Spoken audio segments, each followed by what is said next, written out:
Tanks, the big design flaw of Soviet and Russian tanks.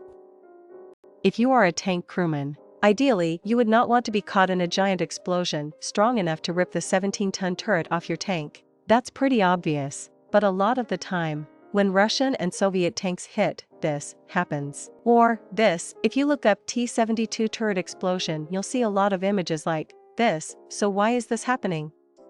And hashtag X200B in tank battles, the one who fires first always has the advantage. You of course want to be able to spot enemy tanks better, be harder to spot yourself and harder hit. For the last two, the Soviets developed a very simple solution. Make tanks smaller. A smaller tank is harder to spot and hit, presenting a much smaller target for enemy tanks and anti-tank crews. So many Soviet tanks from the 40s and 50s were known for being cramped as engineers tried to make them smaller and smaller. And hashtag X200B. In their efforts to make the tank smaller, they came up with an idea. Most tanks at that time had 4 crewmen, a commander, driver, gunner, and loader. The engineers found that if they replaced the loader with an automated mechanical one, it would make the tank much smaller. The T-64 was the first Soviet tank with an autoloader. The T-72, T-80 and T-90 tanks, which are originally based on the T-64 that followed, also had similar autoloaders, and hashtag X200B. Most NATO tanks stuck with manually loading guns. Many NATO tanks had a sliding panel would open to give the loader access to the ammunition storage in the turret as shown here. If that ammo were to be hit, blowout panels would direct the ensuing explosion outside of the tank,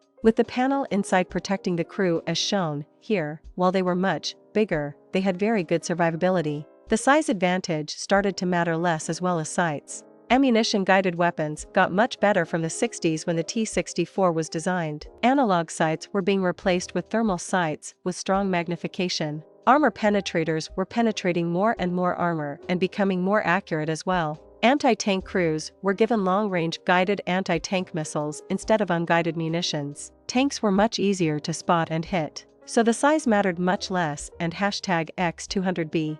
Of course, there's a lot of advantages and disadvantages to both autoloaders and human loaders. Loading times, maintenance, ammunition size, weight, etc. But one big disadvantage for the autoloading Soviet autoloading tanks was the ammunition placement. A carousel of ammunition was placed right beneath the turret of the tank, as well as more stored ammunition in the hull of the tank. If that ammunition was hit, the ensuing explosion would kill everyone in the tank and sent the turret flying, ripping it off the hull. Every single tank in the Russian army has the same design flaw, around 2,800 plus tanks, with the T-72 and T-80 being the most common, with only the most modern of Russian tanks having remedied the problem with blowout panels and armored carousels. However, there are only around 100 such tanks. If you're wondering why they just don't replace their old Soviet tanks with the new ones, it's mostly down to budget and hashtag X200B. The problem was first documented in the Gulf War, with far superior coalition tanks picking off the unmodernized and outdated Iraqi T-72s and noticing the flying turrets.